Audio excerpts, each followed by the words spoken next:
Money for jobs and education. Not for war and occupation. Money for jobs and education. Not for racist deportation. Let's give it up one more time for Ali. And she is absolutely right. As a healthcare worker, I know what it feels like to go into work every day and to watch your patients struggle just to call their insurance companies about what hospital they're gonna go to when they should be focusing on getting better, because that's the point of a hospital, right? But we know that the money that should be used to go towards our people for their education, for their hospitals, for their actual needs is being used to bomb the schools and the hospitals in Gaza. And that is just completely unacceptable. And we know that socialism is the cure to this diabolical system called capitalism. And speaking of the issue of Palestine, our party and our incredible candidate, Claudia de la Cruz, has been in the streets for Palestine since the beginning, way before Palestine was a popular issue that people could talk about, when they were just a few people, because they knew and they were standing firm in the fact that Palestine is a humanitarian issue and it's our responsibility to fight for Palestine, because when we fight for Palestine, we're fighting for everybody's liberation. So with that, I would like to introduce our working class candidate, Claudia de la Cruz.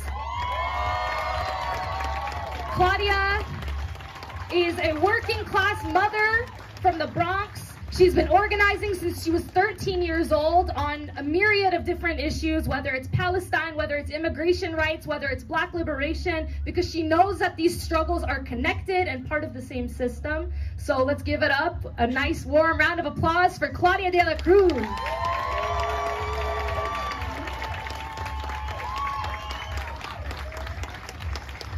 You all look so good. I'm gonna ask you to stand though. We're gonna do a chant. And we're gonna do it like we believe in it.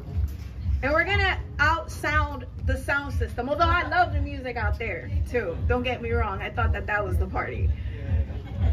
There is only one solution. There is only one solution. You gotta do it with your gut. I can still hear them. There is only one solution.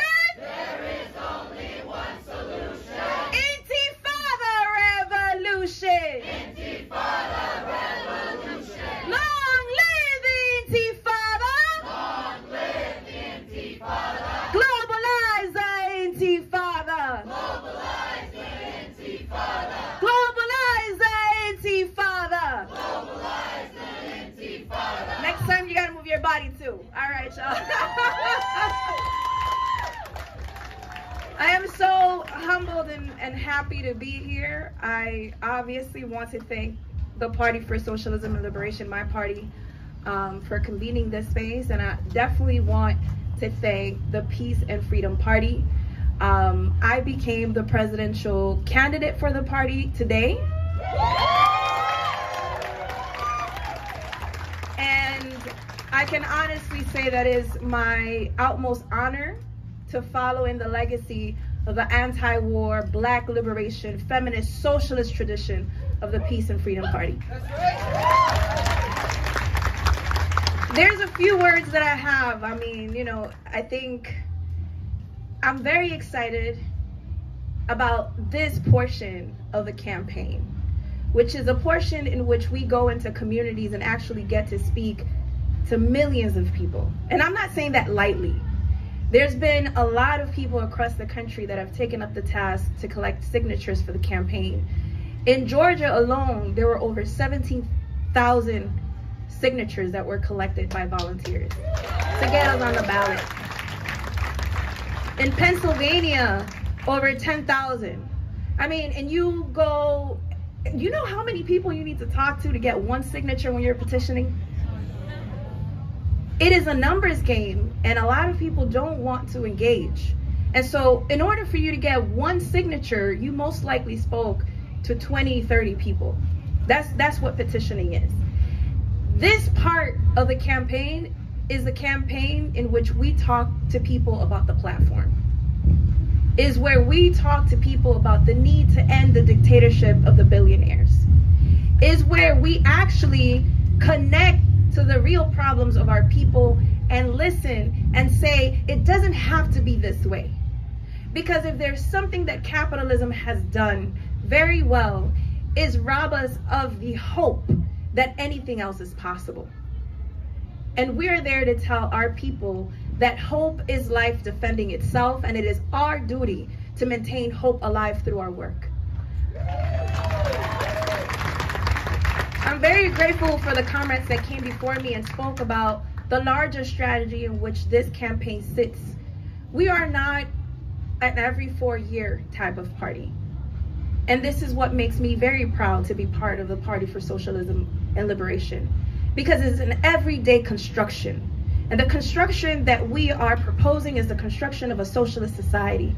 We are boldly, courageously, and very proudly socialist, anti-imperialist, internationalist. It is very easy for, and I don't have to tell people from California who Cop Mala is, right? Which, by the way, Cop Mala, if you translate it into Spanish, is a bad cop. Just putting it out there. Just saying.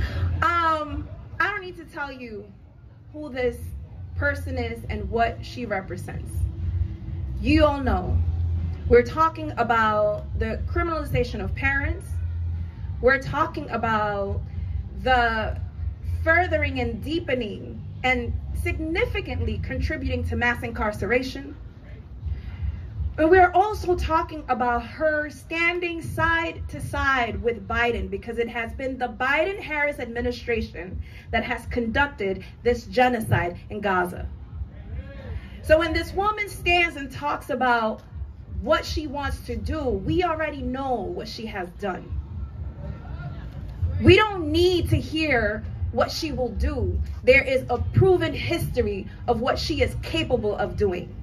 And so when people talk about the fear of Trump, I fear Trump as much as I fear Harris, because they belong to the same group of people.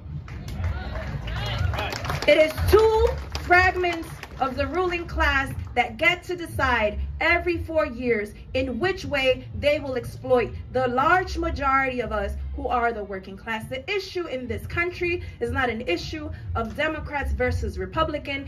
It is an issue of capitalism versus the people. And we need to articulate that very clearly, because guess what? Our people feel it in their guts. They may not be able to articulate it. They might not be able to pinpoint. But even within their contradictions, even within the imposed ideology of capitalism that sometimes our people assume, they understand that there's something very inherently wrong with the system. And so when the Democrats, are losing their minds about how many people are flocking to the Republican Party and how many people are supporting Trump, they must assume the responsibility that it has been their betrayal to working class people that has done that. Nothing else. And when they get off, whoever the tenant of the White House will be, and dare to say third-party candidates, we need to remind them that it has been the abandonment, the betrayal of the things that they said they would do for working class people that they haven't done, that actually has weakened them. We, in contrast, need to get stronger. We, in contrast, need to become the force to be reckoned with, and that cannot be done within the Democratic Party, because that is where all progressive movements go to die. That's right. And we know that because it has been proven. Because every campaign that has had some sort of left-leaning platform or agenda that has touched the Democratic Party, the DNC has had the capacity to crush it. It happened with Henry Wallace in the 1940s. It happened with Jesse Jackson. It happens with Bernie. And what has the Democratic Party done if it's not concede to the most conservative elements of its party and the right? If you hear Kamala Harris speak on immigration, there is nothing that tells me that she will be any different than Trump. In fact, if we remember well, it was Obama who created the cages that children were put in the border. Cages that were used by Trump. So we need to contextualize these things. Our people are bright, creative, intelligent people who are oppressed and exploited, and that very condition creates the reality of transformation. That very condition creates what Marx would say the gravediggers of capitalism. We are not here saying socialism is the answer as a slogan. We are saying it because it's historically proven. And that is why in the belly of the beast, socialism has been so harshly attacked. That is why political organization of working class people has been so harshly attacked. Examples. The Occupy movement happened 2011? There was a lot of energy in the street. There was massive repression. Can we name what came out concretely for the left and socialists in this country after that movement? Hold that. 2014, the Ferguson uprisings. A lot of nonprofits came out of 2014. A lot of celebrity movement people came out of 2014. I know because I was in Ferguson and I was 7 months pregnant in the streets with those young people whose voices were lost and other voices were raised and co-opted. And we got body cameras. That's what we got. That was the concession. 2020. And I was talking to Cam earlier about this.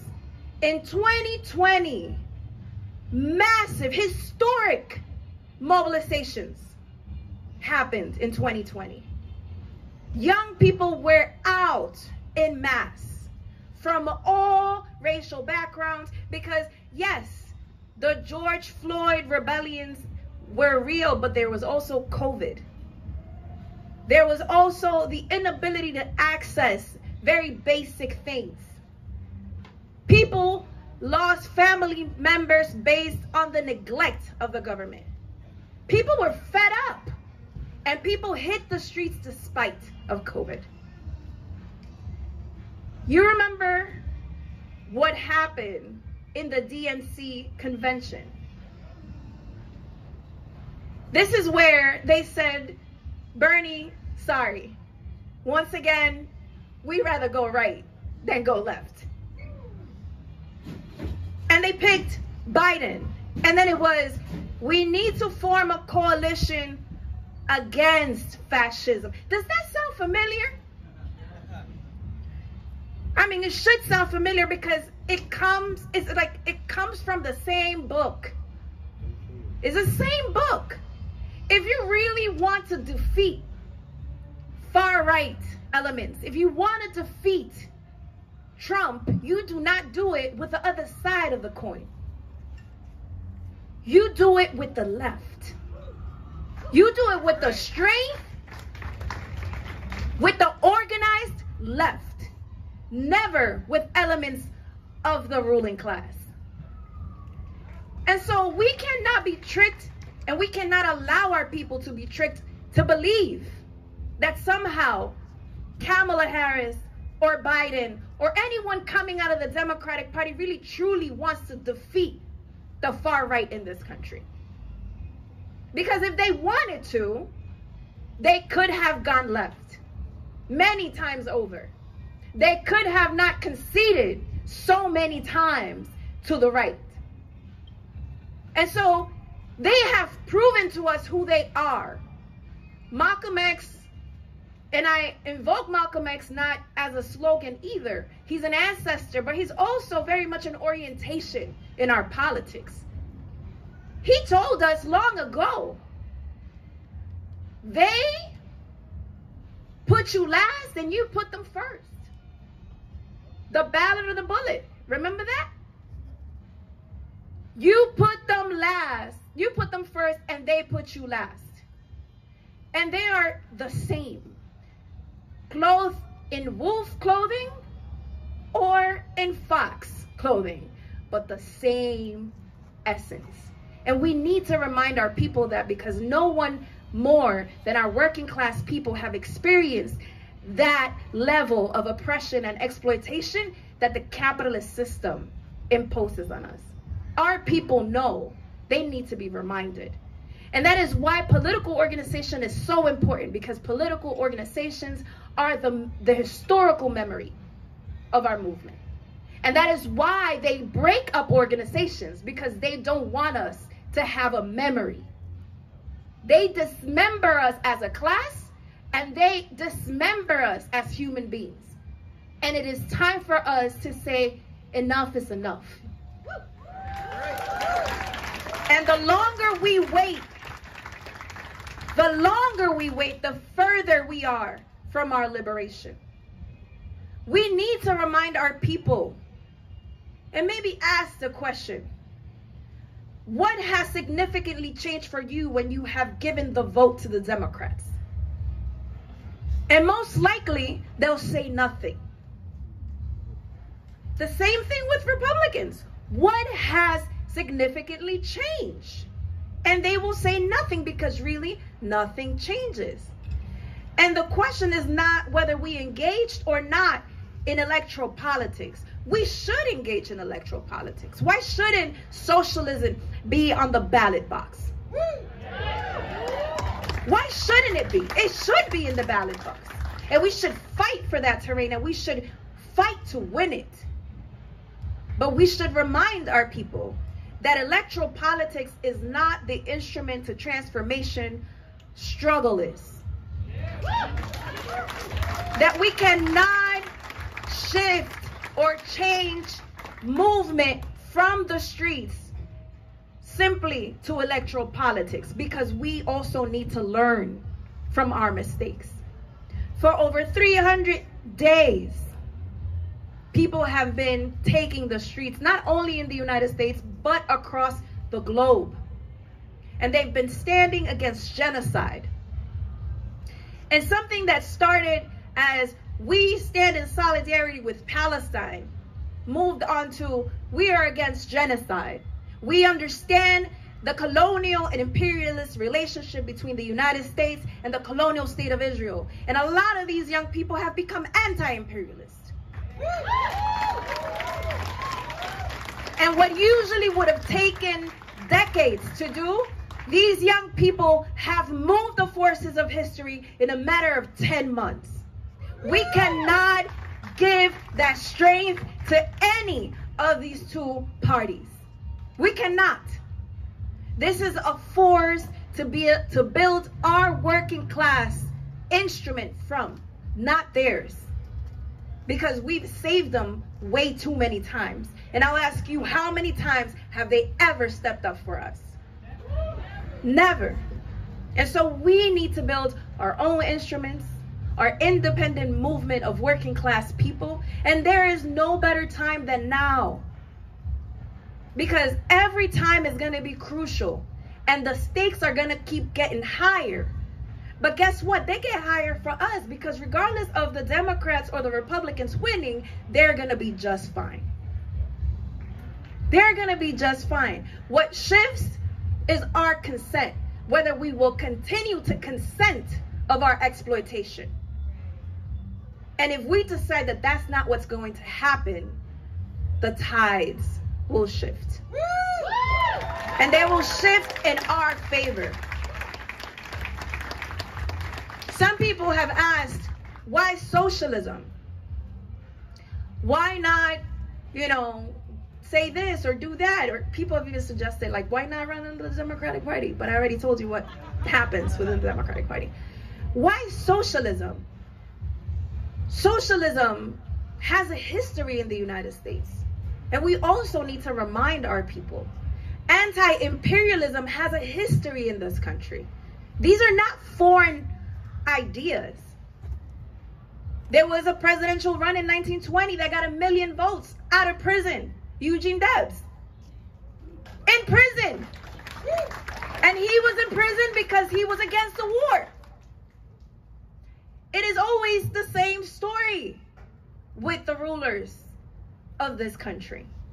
They want to talk about democracy, but they will dare say third parties need to continue to be silenced. But let me tell you, there was a poll that showed that 70% of the U.S. population actually favors a third party. 70%. And I will dare to say that if there were to be a third party strong enough, those people who don't engage in the sham of electoral politics within capitalism will engage in politics within that third party. Right. And that is why they do everything they do precisely to stop the possibility of having a strong third party, a socialist party in this country. We need to know that. And we need to remind our people that things don't have to be this way, that they're only this way if we consent to it, that we do have the power. Our comrade before me said, we produce everything. We produce everything. Everything that we actually enjoy and everything they enjoy as a ruling class, we produce. We could shut shit down too. That's right. That's right. That's what I've learned from unions. We could literally shut it down. And we have. And we need to continue to do that. And we need to continue to show and build our strength as working class people. But we have the task of reaching millions. Of reaching millions. And being able to speak about socialism in the most simple ways. For example, do you believe that everyone should have access to education from pre-K to graduate school for free? Do you believe that this country is wealthy enough to provide healthcare for free to its population? Do you believe that every workplace should have the right to unionize? Or heck, they should have unionization from the get. Do you believe that we should take back, seize, expropriate corporations that have been built up by workers to serve working class people? And just like all of you have said yes, when you speak to people in those terms, they will understand. Is there really a need for you to have to pay over 30% of your income to rent? Is it fair that you're enslaved to debt to barely survive? Is it fair that you have to pay a 30-year mortgage to own a home? Our people get it. And the no's and the yes that you've said is the very instinct of working class people. They just don't have the avenue. They just don't have the instruments. And our confidence has been shattered by the ruling class. We need to build the confidence of working class people to understand that we are the force of history.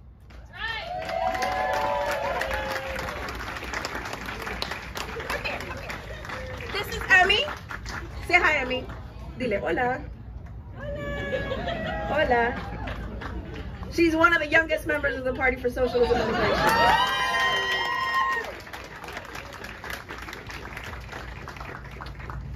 I'm gonna let you be free. Be free. Run, child, run. And lastly, I just want to bring up one thing.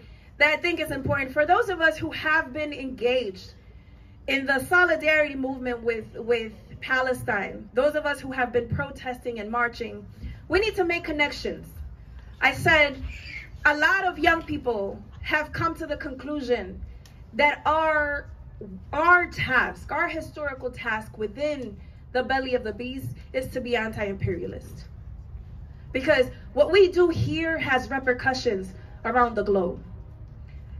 The deeper we get in our movement, the further we get in our movement allows for other countries to breathe.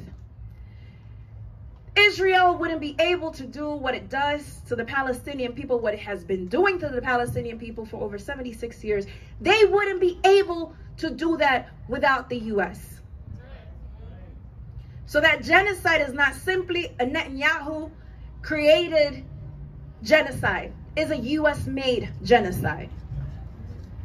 In that same way, the United States and its administrations has destabilized many countries in so many ways.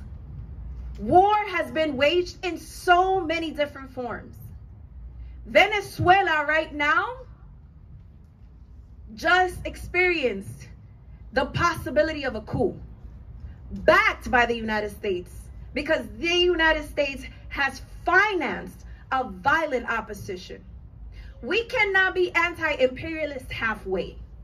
That is not how it works. We either are or we're not. And if we choose to be anti-imperialist, we need to support the countries that are beacons of hope and anti-imperialist in this region and all across the world. What moral authority does the United States government have to say whether elections are fraudulent or not?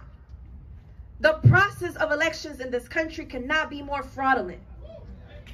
The process of so-called democracy cannot be more controlled. And we need to be able to remind our people of that. If we were living in a true democracy, maybe like Venezuela, we would have many candidates. Because there's over 10 candidates in Venezuela. How many people knew that? Not many, over 10. And they debate, and they campaign.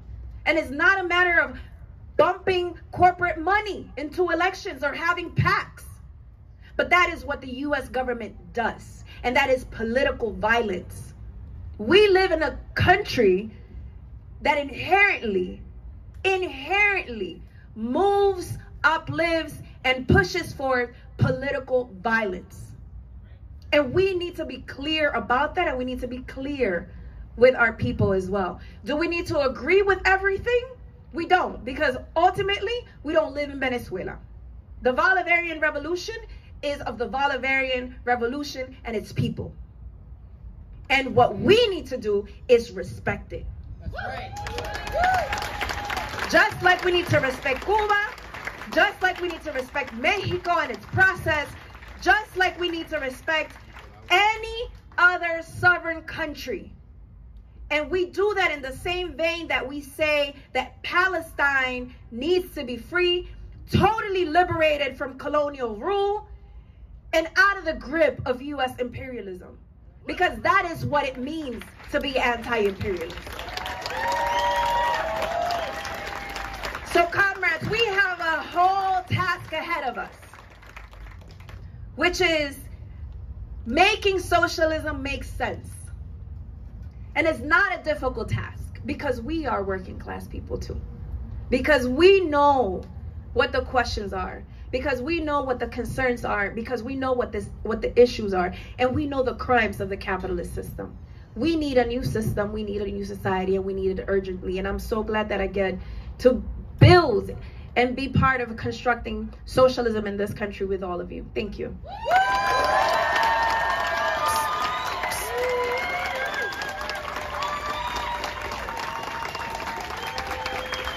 Claudia, amigo, el pueblo está contigo. Claudia, amigo, el pueblo está contigo. Claudia 2024 for the workers'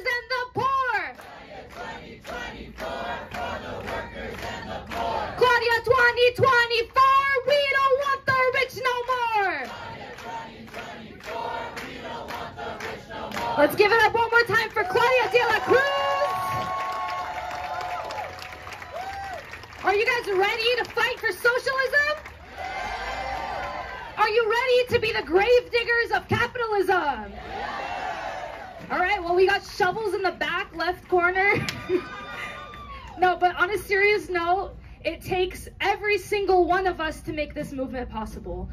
We know that we have incredible leaders like Claudia and Karina who have been in the streets, who have the experience and the passion and the love to lead their communities, but it takes a working class movement and a party to make that possible. So I urge every single one of you who came here today, who liked what you heard about socialism, to please talk to one of the organizers. We want to talk to you, we want to get to know you and see how we can plug you in to these local struggles that are connected to our greater struggle, which is bringing socialism in the belly of the beast, in the heart of the US empire. So please come talk to us.